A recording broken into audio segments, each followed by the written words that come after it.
My name is Margaret Fero, and as Chris has pointed out, I will be talking to you today about what not to document and why.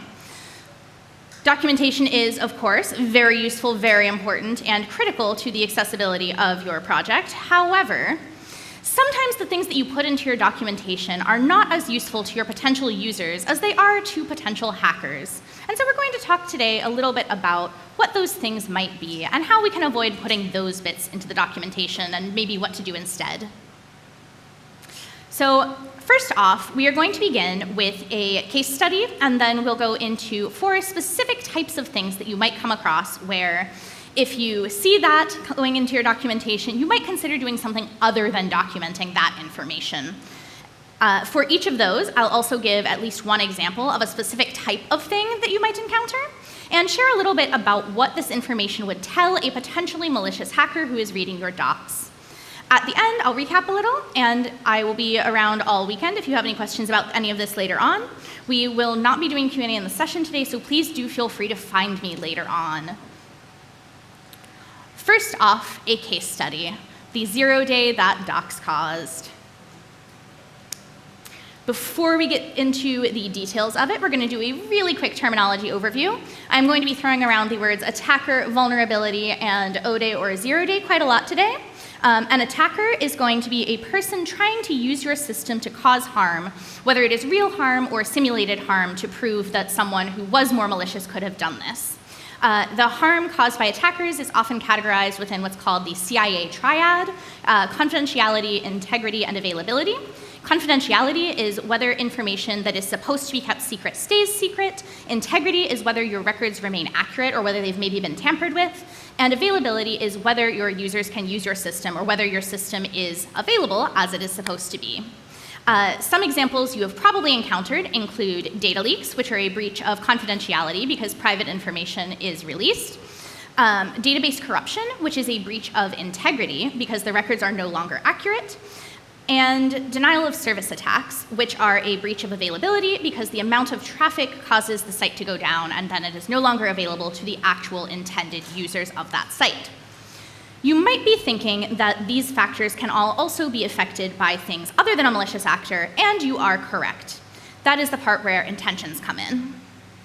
A vulnerability is a way that an attacker could cause harm. We may talk about specific vulnerabilities using a common vulnerability enumeration or CVE number. For example, you may have heard that a bunch of CVEs were recently patched in Python, AI, and machine learning tooling, including CVE 2024-5480, which was a significant PyTorch flaw that could allow an attacker to execute arbitrary commands on certain nodes due to unsanitized RPC function calls. This is just an example, and if you are not familiar with that CVE, that's totally fine, because we're going to dive into a different one in a moment. We also might talk about vulnerabilities more generally in terms of vulnerability classes. And when we talk about that, people often use the OWASP top 10 as their framework. I am going to list out the OWASP top 10 right now, but if you're taking notes, I recommend just writing down OWASP top 10 and looking it up later, because this list is also very easy to find on the internet. Don't feel like you need to write these all down. Right now, those are broken access control, cryptographic failures, injection, insecure design, security misconfiguration, vulnerable and outdated components, identification and authentication failures, software and data integrity failures, security logging and monitoring failures, and server-side request forgery. And I list these vulnerability classes out to you right now because there are probably a decent number of people in here who think of themselves as software developers and not security professionals, and I bet you still heard bug tags you recognize in that list. These are things that you are working on and fixing, whether you realize it at the time or not. Finally, an O-day or a 0-day is just a vulnerability that is publicized or exploited without prior warning to the development team, named for the 0 days of advance notice that that team had to try to patch the flaw before it became a problem that every attacker knew about and had a chance to exploit. In late 2019, a security researcher got stuck. Swift on Security is a reasonably well-known security researcher known for both their work and their meme posting. They were reviewing unusual DNS lookups within their organization's network to see if any of those were possibly malware trying to make connections to external networks, and they became suspicious of one. So naturally, they checked the docs for the associated service, as we hopefully all do, and posted a little bit of a shitpost to Twitter, said, me, threat hunting rare DNS lookups in a corporate network, Confluence, administering the Atlassian companion app, and this says, when a user tries to edit an attached file, Confluence makes a DNS request to https://atlassian-for-localhost-for-connections-only-only.com. And this allows Confluence to establish a secure WebSocket connection to the companion app. This was a really funny domain name, and so they posted this because they were like, that is the jankiest domain URL I have ever seen. At the time when they got stuck, they were doing a very normal good job adhering to best practices, and then they decided, like, oh, haha, this is very funny. It can't possibly actually be doing that. However, it turns out, this is a tweet from another prominent security researcher, Tavis Ormandy. Tavis said, did you know you just dropped a 0-day on Twitter? This response was because that URL not only is silly, but it actually does what it says. It's exposing this connection, and many users were not aware of this, but it was duly documented in great detail. You could read all about exactly how to use this. It was such good documentation. It was thorough, it was easy to use, beautiful, exactly what you want for a feature. And the only time you would want to use that documentation for that feature is if you are about to do something awful. And so Swift on Security replied, wait, are you serious? They actually embed the private cert somewhere? I was just laughing at the domain name. This ended up being CVE2019-15006. CVE 2019-15006 affected everyone who used the Confluence Previews plugin in Confluence Server or Confluence Data Center. So a lot of people, especially a lot of large companies. It had a potential impact that an attacker could see files that were edited, edit files, and possibly access user information. Note that seeing that files were edited and accessing user information are both problems with confidentiality. Editing files is definitely an integrity issue because this is not someone who is supposed to be able to edit those files. And depending on the form that those edits took, this could also be an availability issue. For example, if someone goes in and deletes really important chunks of a bunch of your docs to mess with you. This is really hitting all three prongs of that CIA triad that I mentioned earlier. And the time to patch this before public disclosure was 0 days, because this person had not realized that the documentation was of something that probably should not exist. So what went wrong here? First off, almost no security issue has one single root cause, and so the answer is several things went wrong here. In terms of software, the developers didn't catch that the code was insecure before pushing to production, or they did catch that, but they accepted a risk that probably shouldn't have been accepted, given that this had significant impact when it was realized, and the odds that it would eventually be found out were extremely high, especially given that it was explicitly mentioned in the documentation, which you could stumble across while troubleshooting other things. Also, there were some things that went wrong with the documentation. It explained the functionality and behavior of the product thoroughly, but maybe a little bit too thoroughly. This was extremely accurate documentation and very easy to understand. However, the behavior that it described was undesirable for reasons that the person writing the documentation didn't realize. And this team probably would have been better off if they had filed a bug report instead of documenting that. And then in terms of the researchers, they admittedly posted while work was in progress. They were live tweeting active research and accidentally caused a huge scramble to patch, as well as becoming ineligible to collect a reward that they probably would have gotten if they had realized that this actually did what it said and told Confluence instead of all of Twitter. It probably would have been a fairly significant reward, and that was lost because of the approach that happened here. Which brings us to, what are some of those things that you should probably not document if you come across them? I'm going to go into a couple of common vulnerabilities in docs. These are specific examples of things that I personally pretty frequently see in documentation I'm using that shouldn't be there, including URLs used for authorization, default or hard-coded keys or passwords, specific requirements like that certain strings not contain special characters or that passwords must contain certain types of character, and any setting that you don't recommend for security reasons. When you feel the need to put a warning on something that says, like, hey, this is insecure, don't use it. First off, URLs used in authorization. For use of URLs in authorization, users will get a URL to allow list and a better understanding of how you handle the authorization process. These might be things like, here is where our hidden admin page is, or here is a page that is meant only for you, and we are just going to send you an email with that link, and because we're not sharing that link anywhere else, that's enough. Anyone who has this link is allowed to see this page. However, attackers also get something out of this. That's going to be a high-value target point.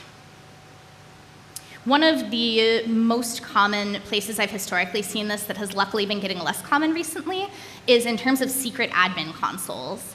There will be an admin console that is within the same product or project, and the only thing that differentiates someone who can use the admin console from someone who can't is that the admins are assumed to be the only ones with the URL for it.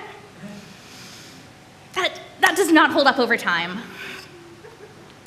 Additionally, alternate versions of pages. If you have a test environment or a dev environment, another example here is the old .reddit trick is technically a little bit of a vulnerability there because they intended this for people to be able to experience a different look and feel still. However, it was commonly used to circumvent controls against logged out users viewing certain types of content, and so it was allowing an unintended data disclosure in that sense. Oops. Also, unpublished pages. Like here, I said testing or dev. This is distinct from testing or dev environments, and this is things like if you didn't feel like bothering with Launch Darkly, and instead of making a release flag, you just didn't link to a page yet because you're not ready for it. That's also something that people are likely to stumble across on their own without you telling them eventually. Next up, default passwords and keys. When you include default passwords and keys in your documentation, users get the key that they need to set up often a hardware product, sometimes other types of services, and to change it if desired. There we go. And attackers get the key that almost every user is definitely still using. Actually, if you are based in California, setting non-device specific default passwords for consumer electronics has been illegal since 2020 due to State Bill 327, which was passed in 2018. How much has this changed things? It's still definitely happening. I've not seen a ton of great roundups or analysis on it, but it is a good reminder that when we are setting those non-unique default passwords, we definitely already know that we are doing something risky, and we should pause and consider whether that's something we want to spend a risk budget on. Regulatory bodies are not known for being the fastest, so like how long have we known this is a bad idea for that there's already a law about it and we're not going to bother anyways? Some common examples of this include Internet of Things devices, especially cameras and networked printers, both of which have become kind of infamous for this issue at this point. Additionally, routers and other equipment, like network equipment. And SaaS products given as employee benefits are another one that often do this. The larger the company is, the more likely it is that the benefits pages will be available to the public. And there's commonly a password or a join code on that that is used as the only mechanism for proving you work for that company. But it's just on a public wiki page, and they trust you. They probably shouldn't trust you as a random stranger on the internet. The commonality of 123456 or the word admin as the password on IoT devices has made them perfect for botnet recruitment. And that is a big part of why California ended up passing that regulation. It became very infamous. And there are also some web pages, especially in the router category, that will automatically compile, based on scrapers, lists of default passwords for all products in a given category. that are theoretically to help you get back into your own device or set your device up more smoothly, but these are also extremely useful to attackers. I saw one last night that had, I think, 2,500 different networking appliances default passwords, just all on one nice convenient page where you could really easily find in page at the time when you found out what a device was, which is great if you're IT and also great if you're someone else's IT trying to pretend they're your IT. Additionally, password requirements. Users get a clear outline of what criteria your password must meet. Otherwise, they just kind of get annoyed. Attackers get exact regex criteria for faster, easier brute forcing and other password attacks, as well as a way to reduce the solution space so that they can guess people's passwords more easily. They often also get information about your tech stack, and I'm going to come back to that in a second. Here, I've just stuck in the e-verify password requirements lifted straight from the docs on everify.gov, an official website of the US government for employers to use to electronically confirm that their employees are legally eligible to work in the US. So the password requirements for this website are that your password must be at least 8 characters in length, contain at least 1 lowercase and 1 uppercase letter, contain at least 1 special character from the set exclamation point, at, octothorpe, $, %, caret, ampersand, and asterisk, and it must contain at least 1 number from 0 to 9. This means that if I am a malicious hacker trying to crack in, I can eliminate a lot of the possible passwords right off the bat and not even bother guessing those. Further, when you give humans requirements like this, they often respond in very predictable ways. So users of this site are going to be disproportionately likely to have passwords that end in numeral 1 exclamation point. So I'll probably want to start there if I'm breaking into it. From an initial solution space of all possible combinations of all numbers of characters, I think length requirements are actually the one good part of this, because there we are expanding the entropy of each password in use. However, from there, everything else is making this password easier to guess, because I can eliminate passwords that are all uppercase, all lowercase, or don't include letters, such as an all numbers password. Then I can also eliminate all passwords that don't contain any of these special characters. And I can also predict that other special characters will probably not be used at all, because typically when one of a list of special characters is required, other special characters are often not accepted, meaning that I now have a list of the full alphabet, and I've knocked out, 3/4 of the combinations of that alphabet. And we're not even through the list yet. I can also eliminate everything that doesn't have a number, because we've got to have one of those in there. And I'm walking through this step by step to make it a little bit easier to follow if you haven't done this before, but really it's even faster, because you as an attacker are tweaking a config file, or in some cases using a really nice polished GUI interface to tweak these parameters. And the solutions are automatically generated and then eliminated as possibilities or tested for you. One extra special call out here, based on the list of characters you do or don't allow in that special characters list, an attacker can often tell some things about your tech stack that you may or may not have intended to make public, because some of these combinations of special characters that are either allowed or banned end up being really niche. And sometimes I can tell, for example, what database someone is using from their password requirements, which you may or may not have intended to tell me as a person who hasn't even made an account on or logged into your site yet. Much like browser fingerprinting is useful for identifying web users, people can often kind of tell which software caused a development team to require or allow a certain specific set of special characters. Also, any setting that you don't recommend. When you tell users about a setting you don't recommend, they get curious about what it does. This makes them more likely to try to use it. They get a desire to try it out and see if it's really as bad as you made it sound. Like, okay, you said not to do that, but now I know it's there. And human curiosity is really, really great most of the time.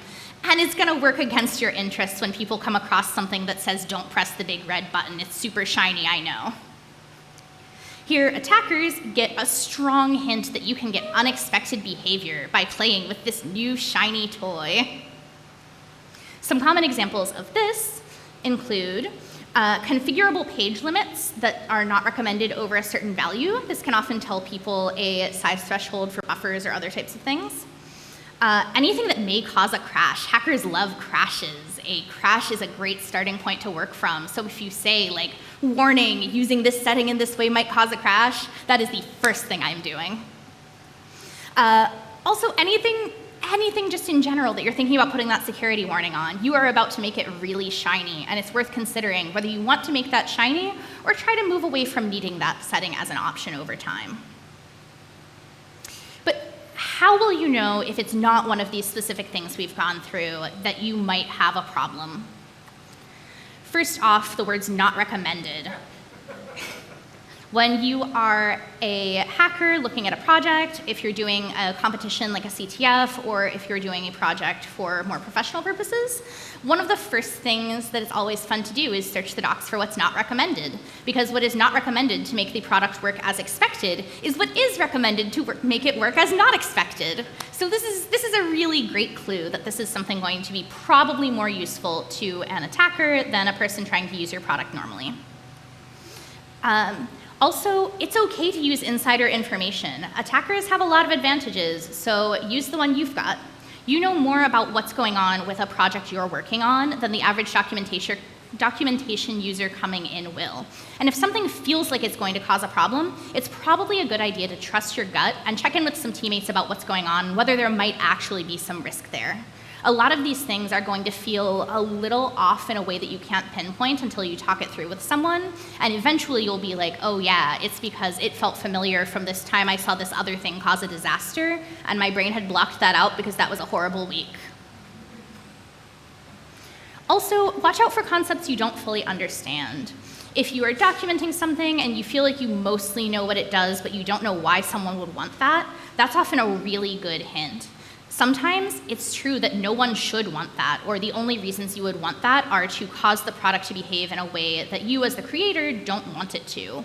And so if there's something that you don't fully understand, it's very often worth asking a couple extra follow-up questions, thinking through it, taking a little bit more time, and seeing if that is, in fact, actually a behavior that you want to continue supporting. But what if it's in somebody else's docs? You can still try to help. This is not the first mention we've had today, but the security.md file is a great place to start looking if you have found something that seems like it might be a vulnerability in docs that are not yours. This will contain information about how the repository owner would like to receive security reports. The image here is just the very top part of the default Microsoft repository repo template. I do not expect you to be able to read that. The details are not important. But this is nice to have as a repository owner because researchers will know where to look for it, and all of you in this room, as a person who now knows to watch out for and report these kinds of issues, congratulations. If you weren't already, you are now ready to go out and be one of those researchers helping keep the docs usable and safe. The example here from the Microsoft repository repo templates is a particularly formal and in-depth version of a security.md markdown file. But this file doesn't have a standard set of requirements for what must be in it, so you'll probably see a lot of variability. And it might be as simple as a relatively small project that I've been working on called Bookworm, where the whole thing just has one section called Reporting Vulnerabilities, containing the single sentence, please report security issues to, and maintainer's email address. Most of it is somewhere in between that and this opposite extreme. For example, I was working on Beware projects during this year's PyCon sprints, and their security.md file gives a little bit of context for the project's attitudes towards security before providing both contact information as well as some details about what will happen if you do report a vulnerability.